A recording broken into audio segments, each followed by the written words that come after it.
Escuchas un podcast de Dixo. Escuchas Disidencia con Pablo Magluf.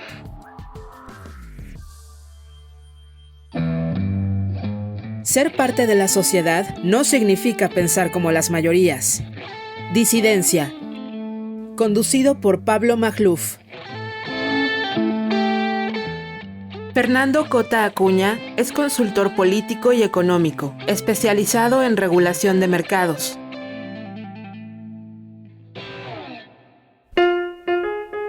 Queridos amigos, bienvenidos a un episodio más de Disidencia. Yo soy Pablo Magluf y estoy con Fernando Cota. Fer, bienvenido a Disidencia, ¿cómo estás? Muy bien, Pablo, gracias. Oye, bueno, pues te invité para platicar de uno de los debates más importantes de la coyuntura. Probablemente no solo de la coyuntura, sino del siglo, de la nueva era digital. Tú que eres un experto en regulación, también eres muy versado en libertad de expresión, en ciencia política. Te invité para platicar sobre la regulación de las plataformas digitales. Es un debate pues muy enardecido por los recientes acontecimientos, sobre todo en Estados Unidos. Y pues tú nos vas a llevar en un camino por la regulación, las políticas públicas, hasta el consumidor, para entender bien exactamente cuál es la problemática.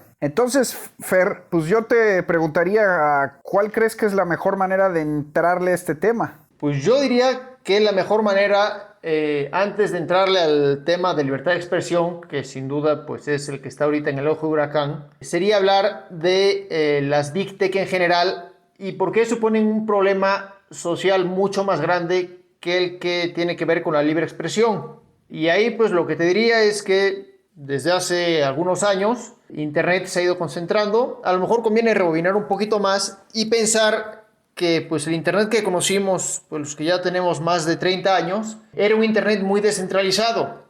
Internet llegó y pues como que empezaron a surgir muchos emprendimientos muy diferentes. Por ejemplo, en el debate público surgieron los foros de discusión, surgieron muchas salas de chat, surgieron muchos exploradores incluso, en momentos en los que dominaba Internet Explorer. Pero lo que había era como que un ecosistema muy vibrante de muchas pequeñas empresas. Y lo que fue ocurriendo poco a poco fue una concentración que nos llevó a un momento, el momento actual, en el que tenemos pues a las Big Tech, que son básicamente 5 empresas. Yo diría que es Amazon, Apple, Google, Facebook y Microsoft. Sin duda hay otras que pues también tienen mucho impacto, como Twitter, pero que pues al final han concentrado de una manera muy significativa, muy pronunciada, diversos mercados muy importantes. Por ejemplo, si hoy en día la mayor parte de las personas, a diferencia de lo que ocurría en los 90s o primeros 2000s, utiliza el Internet principalmente desde sus celulares. Y ahí pues hoy en día ya nada más hay de dos sopas. O tienes un iPhone y en ese caso usas el sistema operativo de Apple, el iOS, o tienes cualquier otro teléfono y en ese caso 95-99% seguro tienes Android, que es de Google. Y esto nos lleva a que ya que tienes este teléfono, está sujeto, por ponerte otro ejemplo, a un monopolio en las aplicaciones de descargas de aplicaciones. Si tú quieres bajarte una aplicación con el iPhone, pues solo puedes recurrir al App Store de Apple. Y si tú quieres bajar una aplicación en tu Android, solo puedes ir a Google Play. No hay otra alternativa. Entonces, pues son empresas que están verticalmente muy integradas, que controlan puntos muy relevantes en el ecosistema digital y que potencialmente pueden abusar de este poder que tienen. O sea, Fernando, digamos, son dos amenazas, ¿no? Paralelas. Por un lado, pues es la concentración económica del mercado, que sucede con cualquier gigante en cualquier industria, pero por otro es las amenazas políticas. ¿Te estoy entendiendo bien? Así es. De hecho, te diría que no ocurre en cualquier industria. Estas industrias, las industrias digitales, como otras que tienen efectos de red, ahí podemos pensar pues, en telecomunicaciones, en las redes de energía, tienen características que las llevan de una manera natural a una concentración.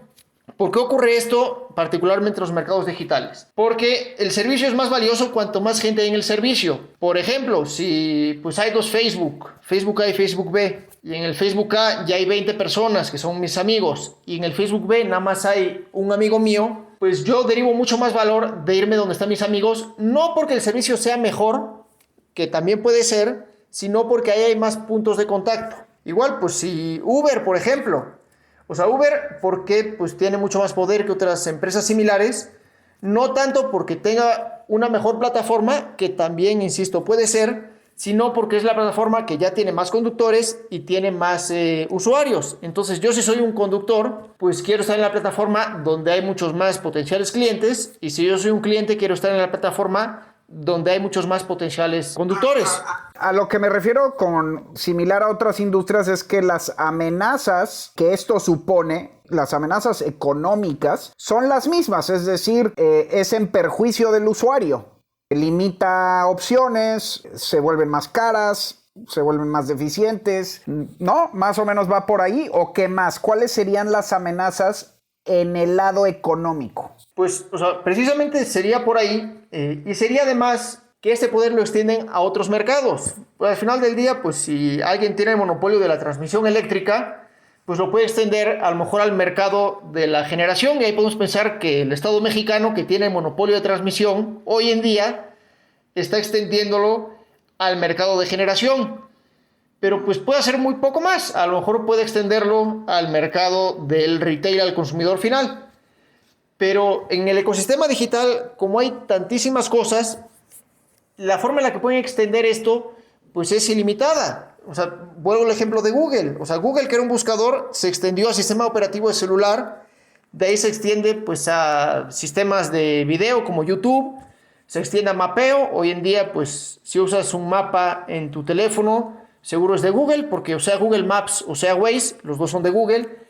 Entonces, si hay un efecto de integración vertical y hasta integración conglomerada muy importante, que hace que estos mercados sí tengan una característica un poco más preocupante que otros tradicionales. Sí, y luego están las amenazas que todo esto supone a las libertades políticas, que son, por ejemplo, la libertad de expresión, la libertad de congregación y de asociación, ¿no? Es decir, estas empresas ya tienen tanto poder de comunicación que eso puede permitirles modelar el discurso público más allá de los mecanismos naturales de la democracia. Exactamente. Y ahí pues entramos al caso de Facebook y al caso de Twitter, en el que pues efectivamente son dos plataformas que, al igual que las empresas que ya mencionamos, han desarrollado un poder muy dominante, particularmente Facebook, que pues hoy en día, si no me equivoco, tiene entre 2.000 y 3.000 millones de usuarios activos, y Twitter, que tiene bastante menos, pero Twitter tiene como que un mercado más de nicho, que controla un poco más el discurso público, no digamos de élite, pero a lo mejor un poco más de lo que se llama el círculo rojo. Y sí, o sea, al controlar ese punto de contacto que entre tanta gente, pues sí tienen un gran poder que puede ser usado, y de hecho es usado para limitar y para orientar el discurso público hacia un lugar o hacia otro. Ahí el antecedente más claro es, por ejemplo, la campaña de Brexit, ¿no? De Cambridge Analytica, que se utilizó el algoritmo de Facebook clarísimamente con toda la intención de manipular al electorado con cierto fin, en este caso el voto para salirse de la Unión Europea. Ahora, aquí no quiero tener yo ningún sesgo ideológico.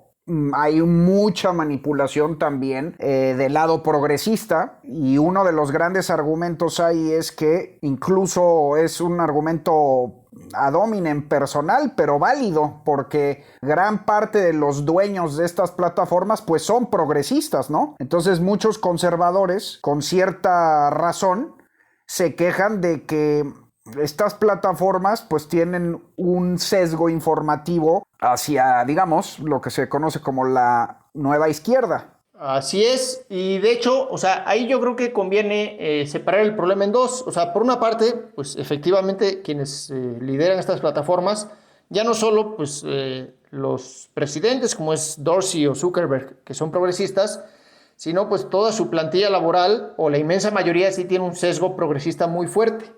Eso los lleva a tomar decisiones deliberadas que orientan que sesgan la plataforma hacia la izquierda. Pero también es cierto que estos dos pues, son empresarios y son empresas y también van a querer sesgar la plataforma o llevarla hacia aquellos mecanismos que den más dinero. Entonces, por ejemplo, en Twitter, ¿qué vemos de este primer problema? Pues a lo mejor que sí se tiende a verificar más cuentas de personajes de izquierda o que a lo mejor se tiende a bloquear de una manera mucho más fácil a políticos de derecha. Pero luego vemos pues en Facebook que a lo mejor si le resulta conveniente a la plataforma enseñarte videos que confirmen tus ideas políticas, te va a ir llevando cada vez más, si eres de derecha, hacia la derecha, que es el tema de lo que se llama la echo chamber, pero que se va como que fortaleciendo a sí mismo. Sí, las cajas de resonancia, ¿no? O las burbujas. Exacto.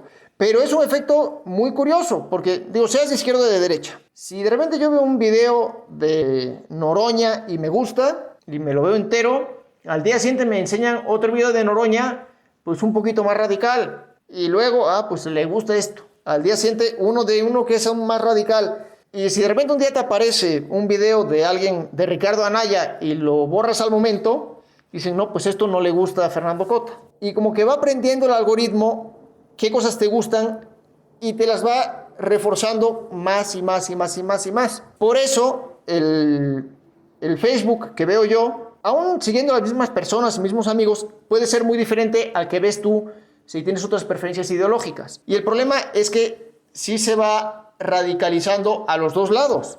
Pensando en el Brexit, yo no diría que del lado del Brexit, del lado de Remain también pasa. Y al final terminas escuchando, tanto en Facebook como en YouTube, como en otras plataformas, los videos, las noticias que te gustan y que refuerzan tus prejuicios.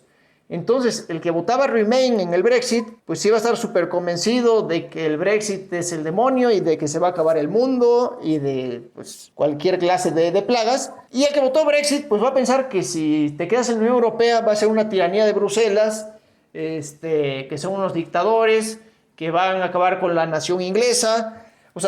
Si hay un efecto que te va llevando ahí y que es muy difícil combatir. Y yo creo que en buena medida por estos efectos es que hemos visto la polarización política que ha ocurrido en el mundo pues en los últimos 10, 15 años. Entonces, para resumir, estas plataformas, digamos, concentraron todo el ciberespacio y eso ha tenido efectos perniciosos sobre las dinámicas informativas, pero además suponen amenazas muy latentes que todavía no vemos plenamente manifiestas, no se ha llegado a sus últimas consecuencias de lo que podría pasar, como literalmente que uno de los titanes de Internet pues logre modificar el resultado de una elección, ¿no? Entonces surge la necesidad de regularlos, ese es el tema central, ¿no? Surge la necesidad de regularlos.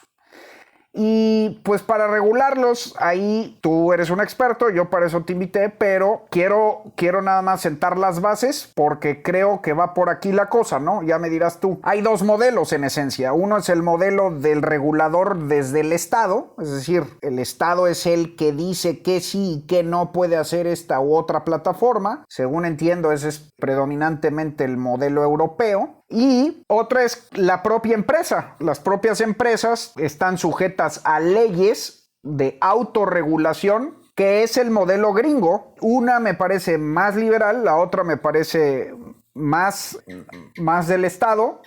Y aquí el chiste sería ver, pues, cuál es mejor, sobre todo para proteger la libertad de expresión, porque no nos puede salir el caldo más caro que las albóndigas, ¿no? Es decir, en un esfuerzo por querer regular a los gigantes de Internet, terminemos por perjudicar más a la libertad de expresión del individuo. Exacto. Y ahí empezaría, teniendo yo, como tú, una orientación más liberal, pues en principio sí nos gustaría más el modelo de autorregulación. Que las empresas digan, pues sí, se generan ciertos problemas de manera natural, vamos a corregirlos de manera deliberada nosotros mismos.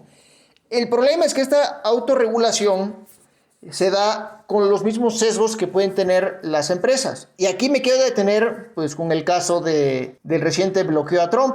O sea, pues uno ha visto o ve en Twitter cualquier cantidad de barbaridades. O sea, lo mismo salen los ayatolás con mensajes antisemitas, que hay gente que sale defendiendo campos de concentración y que normalmente Twitter, incluso cuando lo hacen personas muy relevantes, suele pasar de alto. Suele pasar por alto. E incluso cuando Trump pues, ha hecho cosas yo creo que bastante salvajes, lo ha pasado por alto. Y lo bloquearon precisamente cuando fue políticamente conveniente hacerlo, con una excusa que yo creo que no había lugar, porque lo que arguyó Twitter para bloquear a Trump fueron 2 tweets. Uno donde decía que pues, a la gente que votó por él no hay que faltarle al respeto. Y el otro decía que para cualquiera que le interese saberlo, no va a ir a la inauguración de Joe Biden el 20 de enero. A ver, Fer, permíteme refutar ahí una idea central, porque yo te la quiero voltear con una premisa que casi nadie piensa. ¿Qué me dirías tú de una sociedad en donde la plataforma, que es una plataforma privada, estuviera obligada a transmitir el mensaje del presidente? Es decir, una plataforma que no pudiera bloquear al hombre más poderoso del país. Eso para mí es literalmente Arabia Saudita. O sea, imagínatelo al revés, porque si tú lo ves como censura a Trump, pues lo estás viendo desde el punto de vista de Trump, pero póntelo al revés. Imagínate un país en donde la empresa no pueda rehusarse a transmitir el mensaje del ejecutivo, del hombre más poderoso del mundo, es decir, que estuviera obligado a transmitir un mensaje presidencial, sobre todo cuando uno de los mensajes eran mentiras, ¿no? Eran atentados contra la democracia, eran de alguna forma dardos insurreccionistas, convocatorias a la violencia electoral. Y entonces, pues, ya más allá de la cuestión moral, democrática, que yo sé que no estás de acuerdo, pero te pongo ese planteamiento, esa ecuación volteada. A mí me parecería que ese sería el esquema autoritario. O sea, en principio así pareciera. O sea, si pensamos en un regulador que obligue a un medio de comunicación privado a retransmitir ciertos mensajes presidenciales, sin duda alguna, pues es un abuso. Un abuso que, por cierto, hoy ocurre en México con las cadenas nacionales, pero bueno, eso es otro debate. Si es un medio privado, en un entorno competitivo, desde luego cualquiera pues, puede decidir qué se hace ahí y qué no se hace. Si yo tengo mi periódico y quiero, pues, transcribir la mañanera completa, pues es mi derecho, y si no quiero que nunca salga el presidente Obrador, pues también es mi derecho. Y si Facebook y Twitter fueran pues publishers privados en un entorno competitivo, pues yo diría que sí están en todo su derecho. El problema es que no son cualquier empresa, no son publicadores como tal, son empresas que tienen poderes dominantes y que hoy monopolizan una parte muy importante del discurso público. Y que además, pues ellas mismas reconocieron o se reconocieron a sí mismas como foros públicos. Es decir, no las están obligando a retransmitir un mensaje presidencial, sino que ellas, asumiéndose como foros, están en principio abriéndole las puertas a todo el mundo. Y así debería ser siempre que no pues incurran en un discurso manifiestamente ilegal. Insisto, Trump yo creo que ha dicho cosas en otros momentos que sí pudieran ser manifiestamente ilegales y nunca lo bloquearon por eso. Lo bloquearon, insisto, por 2 tweets en los que pues ni siquiera se mentía. Creo que se señalaba que votaron 75 millones, ya no sé cómo quedó la elección, pero ni siquiera en ninguno de esos 2 tweets decía que él ganó la elección, en ninguno incitaba a la violencia, y lo que hizo Twitter en ese momento fue como que hacer una interpretación de que, como llegó a decir, ahí está la carta publicada por Twitter, que Trump dijo que no iba a ir a la toma de protesta de Joe Biden porque en el fondo quería que la gente hiciera actos violentos ahí y era una señal. O sea, sí dio una interpretación bastante maromesca, si me permites el término, para justificar un bloqueo a Trump que luego se dio de una manera coordinada en todas las redes. Pero entonces debieron de haberlo bloqueado antes, es lo que me estás diciendo. O sea, si sí violó los términos y condiciones mucho antes en otras ocasiones y no lo bloquearon, lo debieron de haber hecho, ¿no?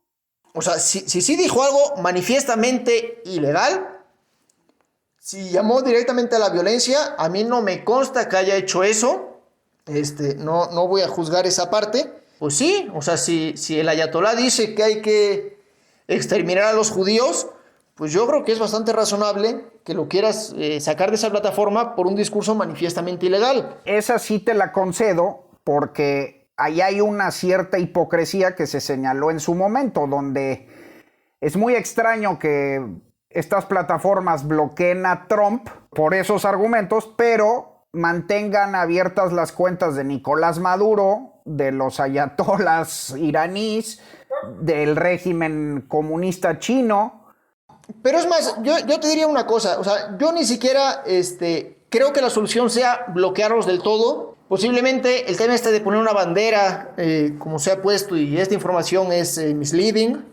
Eso es lo que estaban haciendo, ¿no, Fernando? Lo que estaban haciendo era etiquetar los comunicados de Trump o de quien fuera como comunicación no verificada, probablemente mentirosa. Pero también es cierto que no es de quien fuera. Hacían eso con los de Trump y no hacían con los del otro candidato. O sea, sí también había ahí un sesgo importante.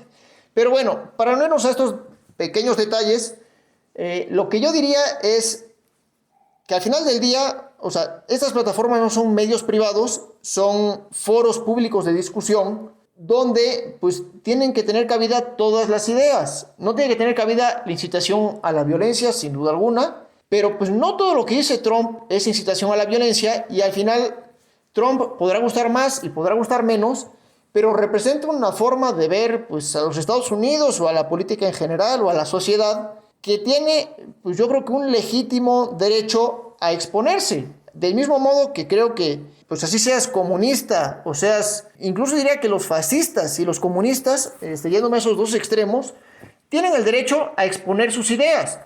Es más, hasta es bueno para una sociedad que tengan el derecho de hacerlo de manera abierta para que podamos ver cuáles son sus ideas y sus intenciones. Yo creo que no, querido Fer, porque esa es la famosa paradoja de la tolerancia de Popper. Justamente, tú no le puedes dar tolerancia a alguien intolerante porque te va a destruir. Es decir, en el momento en el que tú le das voz a un enemigo de que todos tengan voz, pues se te va a voltear. Entonces, tú no le puedes dar las perlas de la democracia liberal a sus enemigos.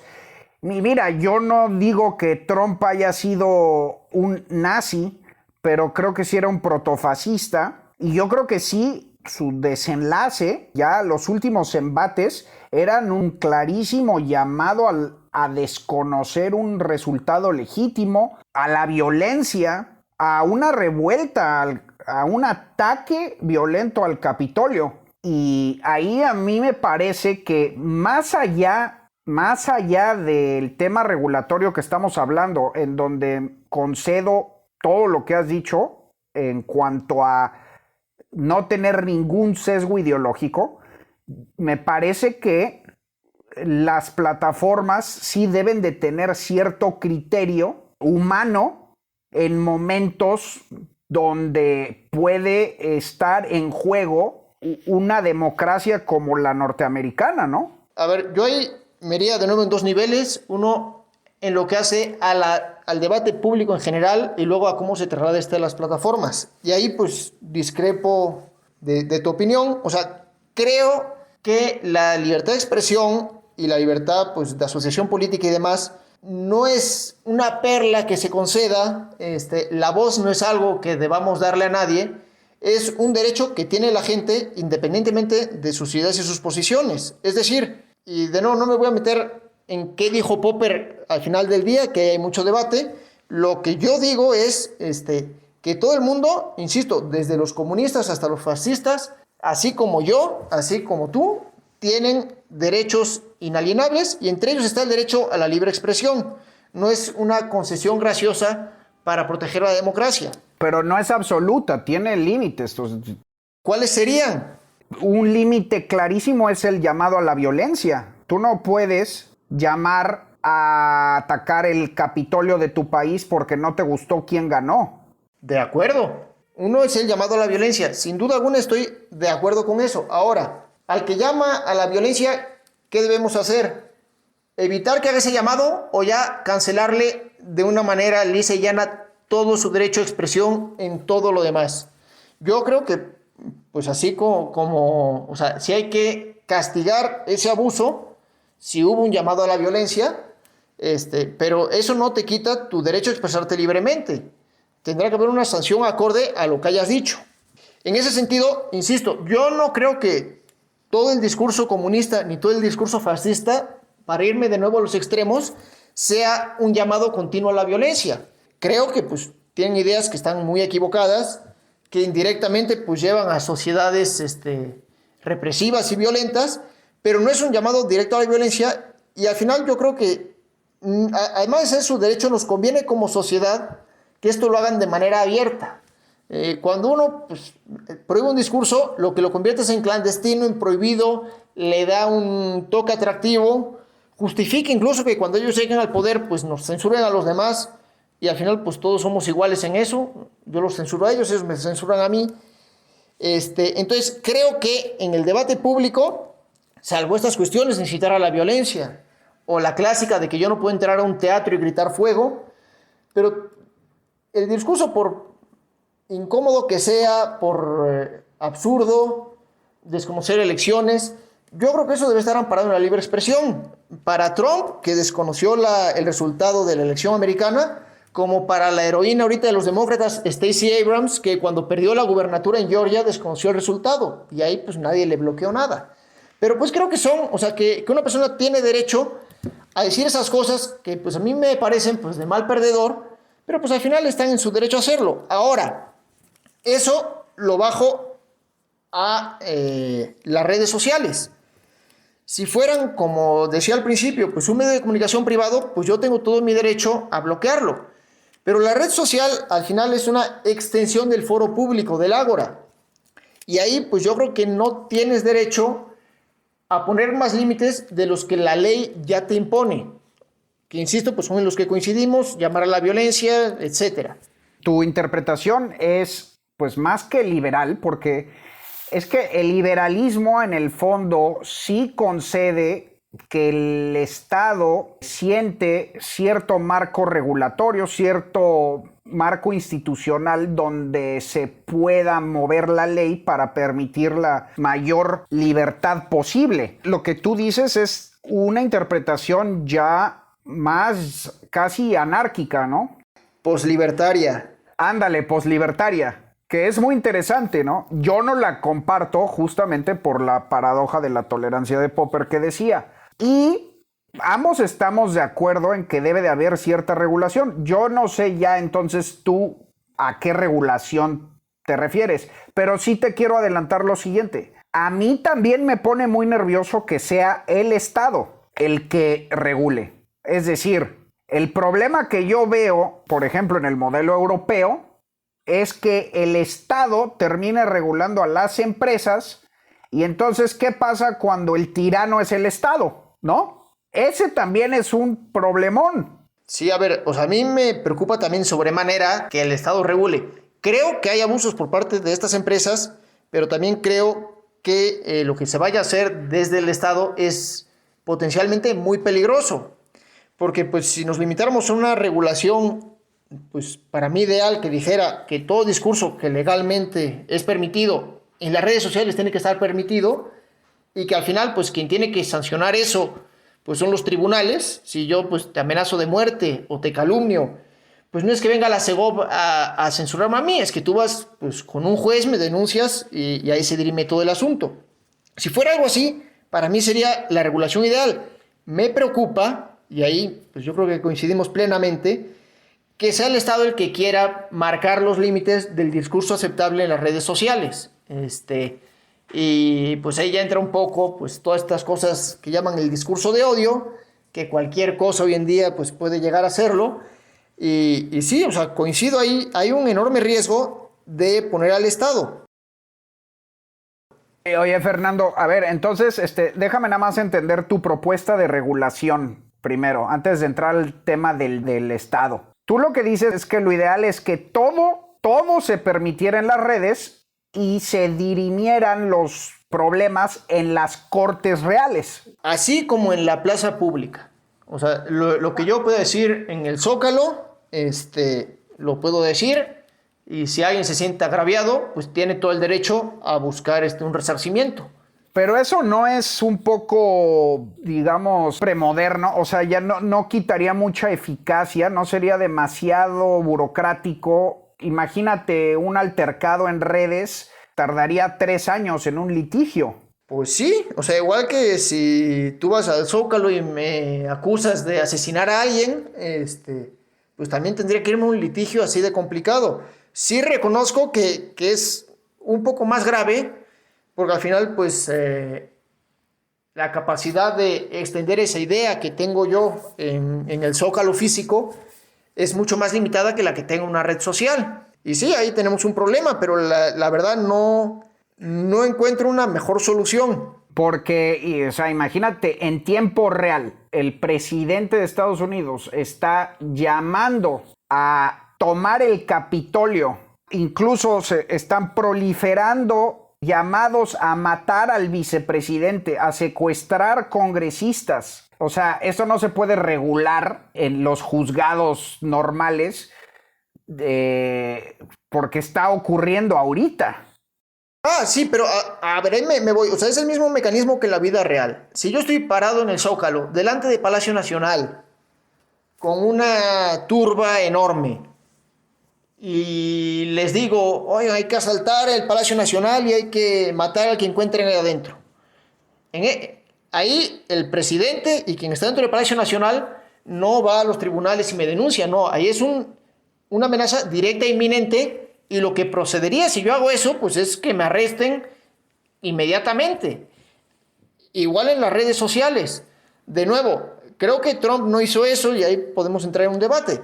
Pero si un político o cualquier persona o el presidente de Estados Unidos directamente en redes o en la vida real anima a una insurrección violenta de una manera directa, inminente, pues sí procede a arrestarlo en el momento porque es un flagrante delito. A mí la parte de tu visión de poslibertaria que me gusta, aunque confieso que me gusta más desde la fantasía, digamos desde la parte literaria. O sea, se me hace algo padre como para la ficción. No sé si sea práctico en la vida real, pero creo que tiene algo muy valioso como ideal. Es que, pues, basta de estar protegiendo a las sociedades como si fueran niños chiquitos, ¿no? O sea, en el fondo, una parte muy valiosa de esa filosofía es, pues, tenemos que tratar a la gente como adulta, como adultos, dejarlos de proteger de si escuchan o no mentiras o cosas feitas, porque si no, pues tenemos una sociedad de chiquitos y donde los reguladores, ya sea el Estado o las empresas, pues terminan siendo la nana. O sea, lo que realmente queremos a largo plazo es individuos conscientes, adultos, ¿no? Maduros, que puedan discernir, no que alguien más discierna por ellos. Ahora bien, no nos hagamos tontos. La verdad es que así es la gente. O sea, la verdad. O sea, eso es un ideal. Pero mientras tanto, tristemente, la gente sí es manipulable. Y sí se puede manipular a través de estas plataformas. O sea, sí es necesaria la regulación. O sea, sí, pero, a ver, la gente es manipulable y cuanto más la trates como niños chiquitos, más manipulables serán. El problema es que, pues, aquí nos encontramos con un trilema. O sea, por una parte, si los dejamos una total libertad, pues sí hay un riesgo que reconozco de que, pues, haya un demagogo que propague sus mentiras y gane elecciones y hasta incite la violencia. Si apostamos por la autorregulación, pues también tenemos un problema de que hay, pues, dos multimillonarios en San Francisco que van a decidir qué se puede decir y qué no. Y si metemos al Estado a regular de una manera, pues, muy intensiva, también tenemos el riesgo de que los políticos pues definen el discurso aceptable. Y ahora pues habrá a quien le parezca muy bien que sea Joe Biden el que lo haga, pero pues imagínense que en 4 años vuelva a ganar Trump y sea Trump el que decida qué es aceptable y qué no. Claro. En todo este tema de las libertades y particularmente la libre expresión y más específicamente qué hacemos con este problemón de las redes sociales, no hay una solución perfecta. Porque, y déjame nada más detenerme en la parte del Estado, porque también, pues mucha gente le aplaudió, por ejemplo, a Merkel, ¿no? Angela Merkel, que condenó la censura a Trump, pero no porque Trump no mereciera ser restringido, sino porque en su visión, en la visión de Merkel, no deberían de ser las empresas las que se autorregulen, debería de ser el Estado. Pero justo ahí mi preocupación es que incluso un regulador autónomo del Estado, como en el modelo alemán, puede ser peligroso, ¿no? Porque ¿qué tal que ese regulador está en brazos del demagogo? Digo, ahorita en la Alemania moderna no sucede, pero pues nunca sabes. O sea, en el momento en el que la autonomía de ese regulador esté comprometida, ya valió madre. Sí, a ver, al final es parte del tema de los órganos autónomos que los pensamos como la panacea y no. O sea, el regulador puede estar capturado por el político del momento. Exacto. Puede estar siguiendo sus propios sesgos que pueden ser tan malos o peores que los del político del momento. Y puede estar capturado por las mismas empresas, que al final es algo muy probable porque el que regula, pues, el sector X de la economía, cuando deje ese regulador, donde más va a encontrar chamba es ahí, entonces le conviene quedar bien. Entonces, también el regulador tiene problemas si le damos estas facultades, estos dientes. Definitivamente. Entonces, ibas a decir que no hay una solución perfecta. Ajá, ahora, no habiendo una solución perfecta, yo sí creo que es mucho mejor arriesgarnos con los excesos de la libertad que con los enormes riesgos del control. Sí, o sea, tú lo que prefieres es que haya casi nada de regulación con todos los riesgos que eso supone, pero preservando la mayor libertad posible, que intentando evitar que se pierda la libertad, regulándola, lo cual termina siendo pues una tautología porque inevitablemente la terminas restringiendo, ¿no? Exacto, y al final yo creo que la libertad pues tiene esta característica que permite que los sistemas se corrijan a sí mismos. ¿Eres liberal en la escuela de John Stuart Mill? Pues no sé si de John Stuart Mill, porque no soy utilitario, no la defiendo por motivos utilitarios, la defiendo por una cuestión de principio, pero además pues sí reconozco que la libertad tiene propiedades muy beneficiosas.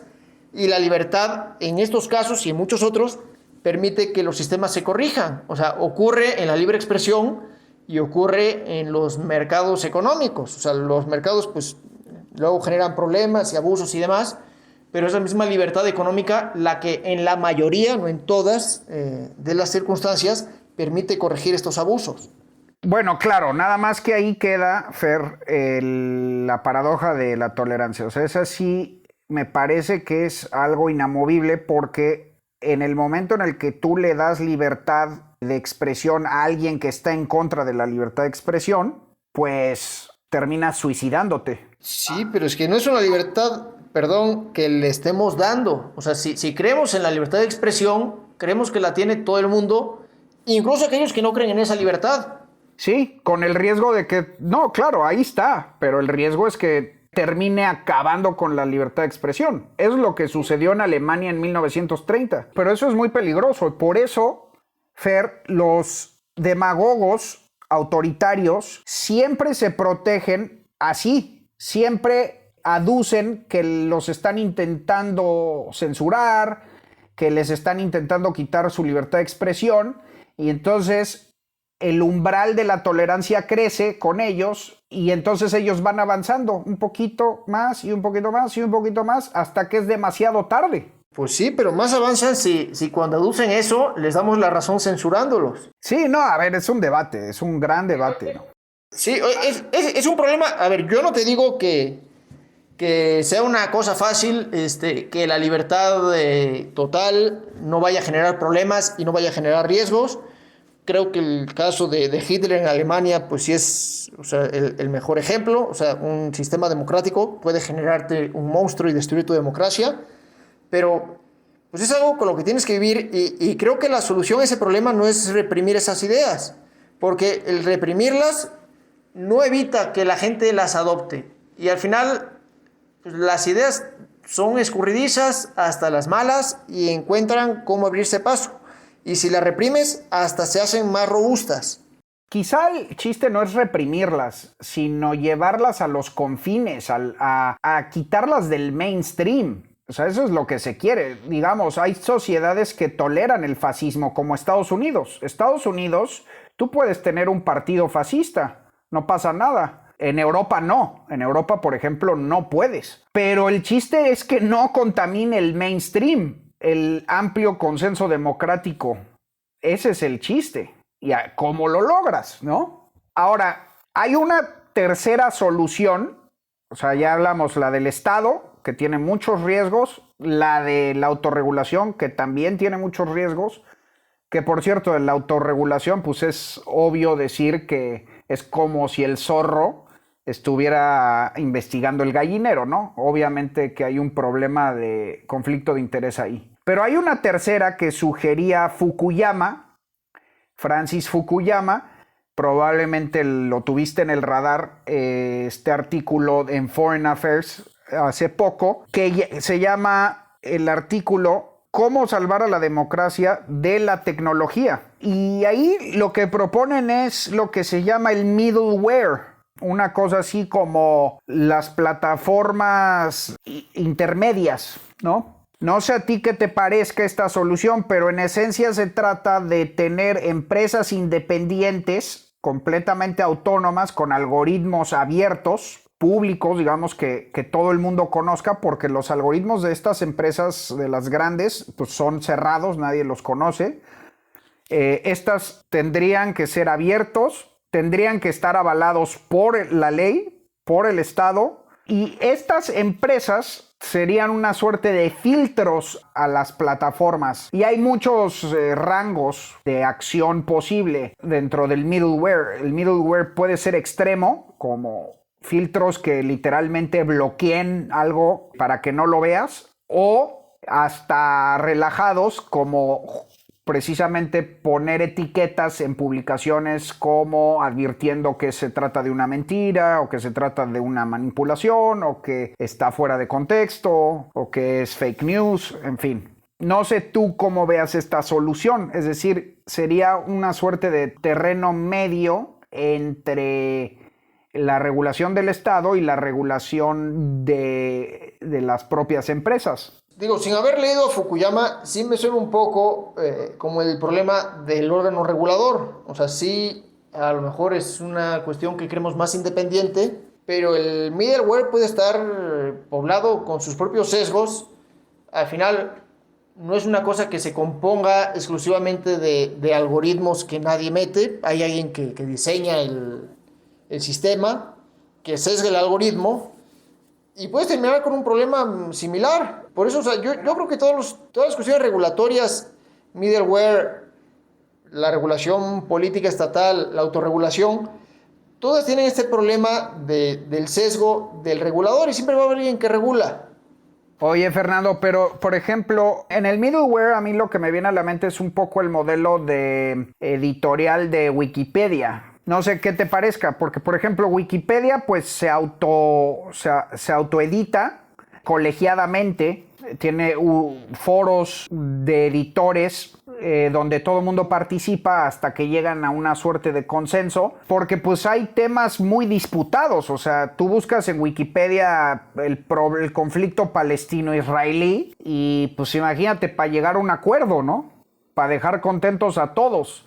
Lo mismo en muchos otros temas. Entonces, pues Wikipedia ha llegado a un modelo muy bueno porque todo se va haciendo a través de editores colegiados, foros abiertos.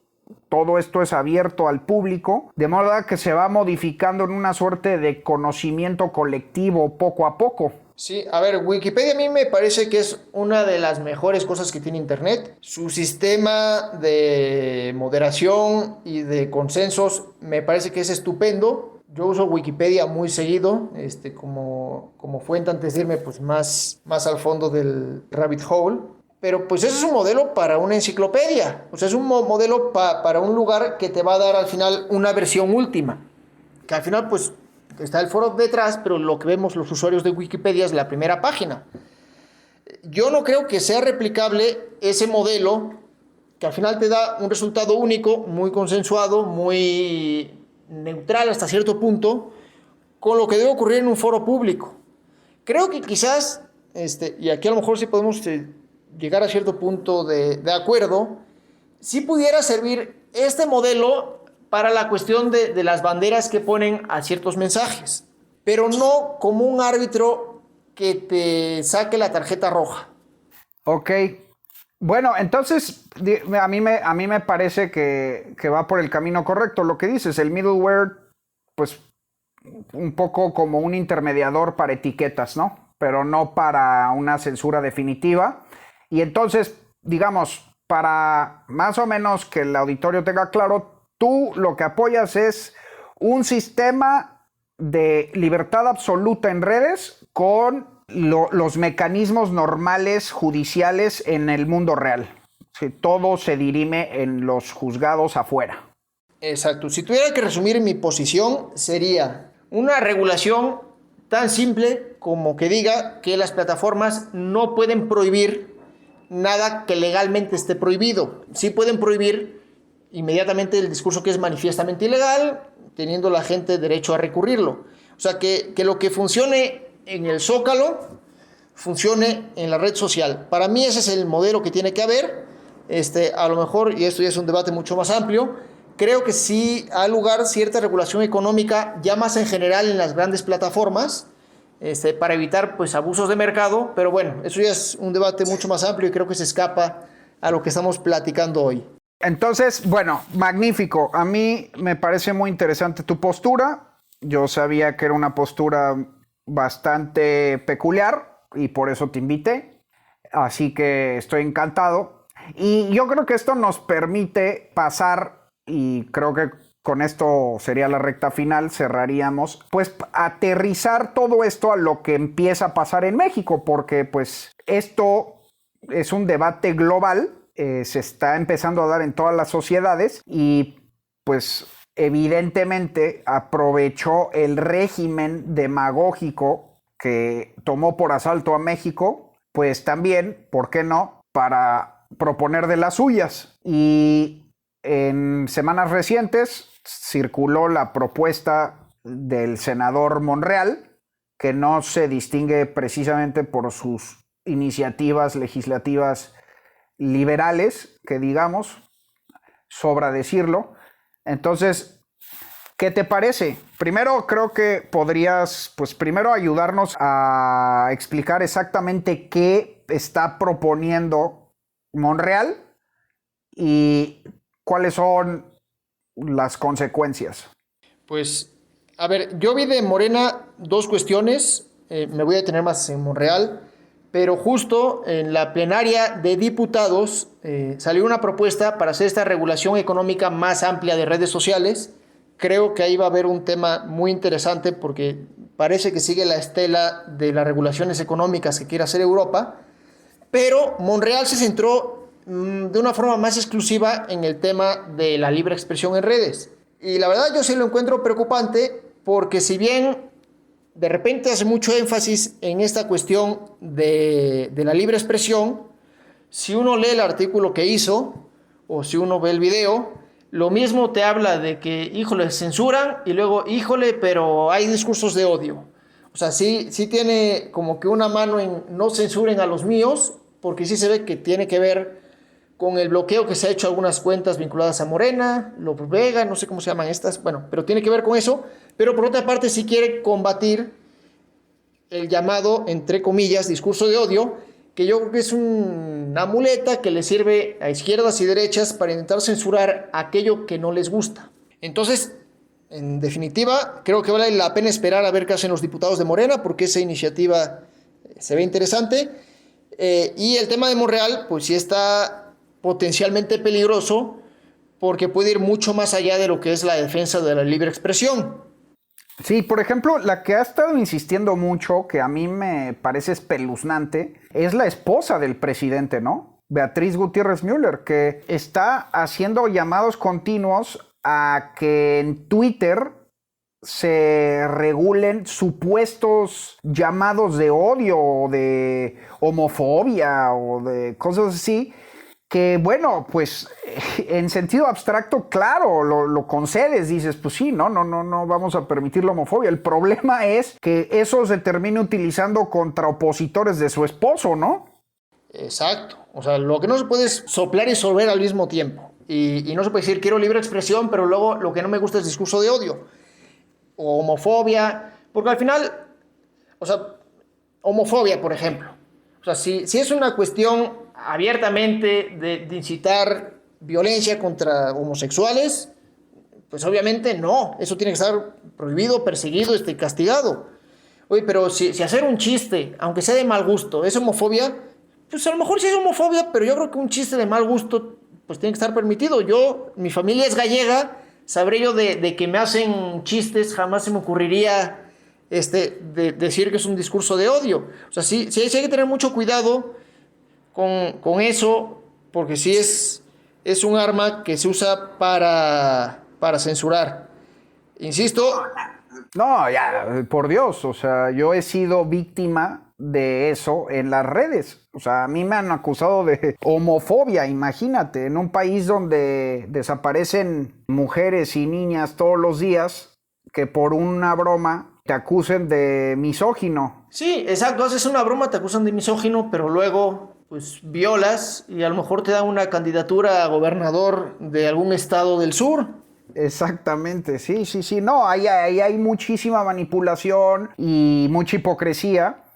Y ahí sí concedo absolutamente que ese debate lo tiene totalmente dominado la progresía. En Estados Unidos, bueno, ya están metidos absolutamente en todos los boards editoriales, en periódicos, casi en todos los medios, y ya no se digan las universidades. En México también, ¿eh? En México, o sea, vamos, menos porque aquí las ideas tardan en llegar una década. Pero yo que fui editor de una prestigiada revista que conoces y que he estado, he estado en medios durante toda mi carrera, bueno, sí, o sea, ese discurso es dominante y con cualquier excusa te acusan de lo que quieras, ¿no? Para terminar, en el fondo, deslegitimando tu voz. Exacto. Por eso concluyo que más vale asumir ciertos excesos en la libertad que correr el riesgo de la censura.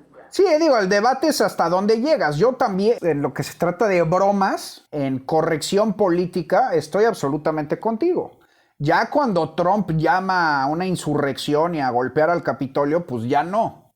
Yo ya no, ¿no? Ahí ni siquiera me parece que hay un debate. O sea, si el llamado fuese, no, ahí eso es otro debate. A mí no me queda muy claro que el llamado haya sido ese en aquel momento. Bueno, pero en definitiva sí, y en todo caso en México, con el poder presidencial, con la falta de contrapesos y de división de poderes, con la poca cultura democrática que tenemos, la exigua oposición, además con la pusilanimidad general que nos caracteriza, pues ciertamente es muy peligroso que el régimen de Morena se meta a regular la libertad de expresión en redes sociales, ¿no? Imagínate. O sea, ahí sí, a mí, de hecho te voy a confesar algo. Esa es mi vara para irme del país. O sea, yo sí siempre he creído que me voy a quedar hasta que lo más que se pueda y ser periodista de oposición, ¿no? Crítico de este régimen perverso y destructivo. Pero en el momento en el que ya no tengas libertad de internet, o sea, me estoy hablando de ya niveles de China, a mí me parece que ese es momento de hacer las maletas y bye, porque entonces ahí sí ya no puedes hablar. Coincido. ahí es el gran acabose. Bueno, Fer, pues creo que cerramos. Yo como me quedo muy satisfecho. Creo que fue un gran intercambio. Estoy muy Igual, contento coincido. de haberte invitado. Te reitero, me gustan mucho tus posiciones sui generis, originales. Y bueno, ojalá que cuando termine este debate sobre las redes en México, tal vez te podamos volver a invitar para ver qué sucedió, ¿no? Sí, con todo gusto. Ahí lo tienen, queridos amigos. Fernando Cota, esto fue Disidencia. Nos vemos la próxima semana. Dixo presentó Disidencia con Pablo Macluf. La producción de este podcast corrió a cargo de Pedro Aguirre. Coordinación de producción Verónica Hernández. Dirección general Dani Sadia.